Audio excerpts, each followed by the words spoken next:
ಇನ್ನೇನು ಮುಗಿತಲ್ಲ, chapter close. Fantasy gaming ಅಪ್ಲಿಕೇಶನ್ಗಳೆಲ್ಲ ಏನಿದ್ದೋ ಎಲ್ಲ ಇವಾಗ ಶಟ್ ಡೌನ್ ಮಾಡ್ಕೊಂಬಿಟ್ಟಿದ್ದಾರೆ.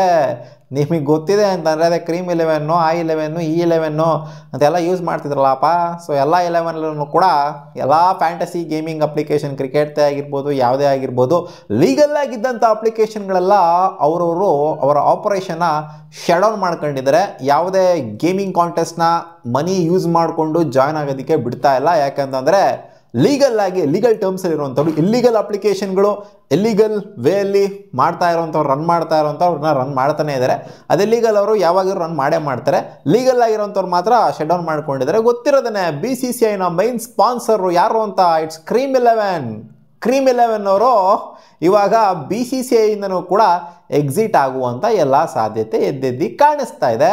ಹೌದು ಗುರು, ಕಂಟ್ರಿ ಲಾನೇ ಮಾಡ್ಬಿಟ್ಟಿದೆ. ಅಲ್ಲಿ ಪ್ರಮೋಟು ಮಾಡಂಗಿಲ್ಲ, ಏನೂ ಮಾಡಂಗಿಲ್ಲ ಅಂತ ಇವ್ರು ಹೇಳ್ತಾ ಇದ್ದಂಗೆ, ಬಿಲ್ನ ಪಾಸ್ ಮಾಡ್ತಾ ಇದ್ದಂಗೆ ಇವಾಗ ಆಪರೇಷನ್ನ ಶಟ್ ಡೌನ್ ಮಾಡ್ಕೊಂಬಿಟ್ಟು ನಾವು ಯಾವುದೇ ಕಾಂಟೆಸ್ಟ್ನ ದುಡ್ಡನ್ನ ಇನ್ವಾಲ್ವ್ ಮಾಡ್ಕೊಂಡಿರುವಂಥದ್ದು, ದುಡ್ಡನ್ನ ಇಲ್ಲಿ ಡೆಪಾಸಿಟ್ ಮಾಡೋವಂಥದ್ದು, ದುಡ್ಡನ್ನ ಇನ್ಫ್ಯಾಕ್ಟ್ ಇರೋವಂಥ ದುಡ್ಡನ್ನ ವಿಡ್ರಾ ಮಾಡ್ಕೊಬೋದು. ನಾನು ಕೂಡ ಸ್ವಲ್ಪ ಬ್ಯಾಲೆನ್ಸ್ ಇಟ್ಕೊಂಡಿದ್ದೆ, ಪಟ್ಟನಂಗೆ ವಿಡ್ರಾ ಕೂಡ ಆಯಿತು. ನೀವು ಬೇಕಾದ್ರೆ ವಿಡ್ರಾ ಮಾಡ್ಕೊಬೋದು ನಿಮ್ಮ ಫ್ಯಾಂಟಸಿ ಅಪ್ಲಿಕೇಶನ್ಗಳಲ್ಲಿ ಡೆಪಾಸಿಟ್ ಮಾಡೋದು, ಜೊತೆಗೆ ಗೇಮ್ ಆಡೋದು. ಸೊ ಈ ಆಪರೇಷನ್ಗಳೆಲ್ಲ ಲೀಗಲ್ ಅಪ್ಲಿಕೇಶನ್ಗಳಲ್ಲಿ ಇವಾಗ ಶಟ್ ಡೌನ್ ಮಾಡಿದರೆ, ಅವ್ರು ಕೊಟ್ಟಿರೋ ಸ್ಟೇಟ್ಮೆಂಟ್ ಪ್ರಕಾರ ಪಾಸ್ ಮಾಡಿದ್ದೀವಿ ಅಂತ ಹೇಳಿದರೆ, ಇದು ಅಂದರೆ ಅವ್ರ ಪ್ರಕಾರ ಮತ್ತೆ ಇದು ರಿವೈವ್ ಆಗುತ್ತೆ, ಮತ್ತೆ ವಾಪಸ್ ರೆಸ್ಯೂಮ್ ಆಗುತ್ತೆ ಆಪರೇಷನ್ನು ಅನ್ನೋ ಥರ ಅಂದ್ಕೊಂಡಿದ್ದಾರೆ.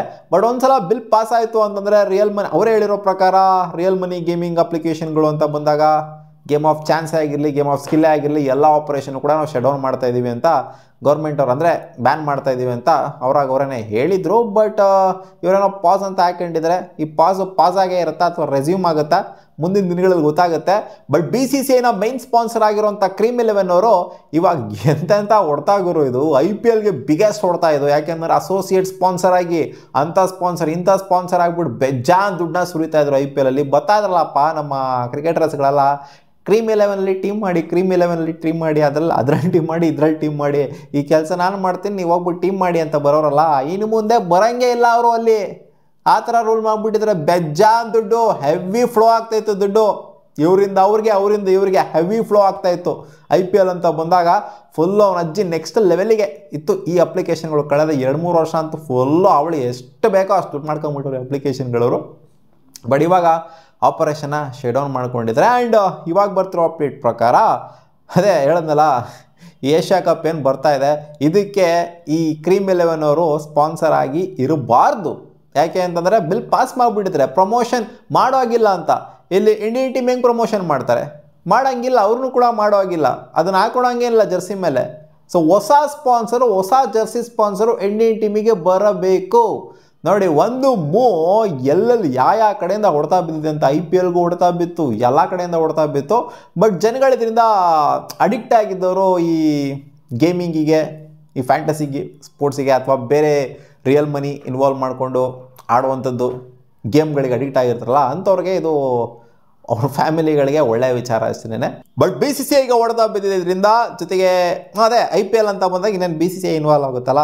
ಸೊ ಅದಕ್ಕಂತೂ ಸಿಕ್ಕಾಪಟ್ಟೆ IPLಗಂತೂ ಬೆಜಾನ್ ಹೊಡ್ತಾ ಬೀಳುತ್ತೆ. ಅಡ್ವರ್ಟೈಸರ್ಸ್ ವಿಚಾರದಲ್ಲಾಗಿರ್ಬೋದು, ಜೊತೆಗೆ ಈ ಸ್ಪಾನ್ಸರ್ಸ್ ವಿಚಾರದಲ್ಲಾಗಿರ್ಬೋದು ಬೆಜಾನ್ ದುಡ್ಡು ಮಾಡ್ಕೊತಿದ್ರು BCCI ಅವರು ಈ ಫ್ಯಾಂಟಸಿ ಗೇಮಿಂಗ್ ಅಪ್ಲಿಕೇಶನ್ಗಳಿಂದ.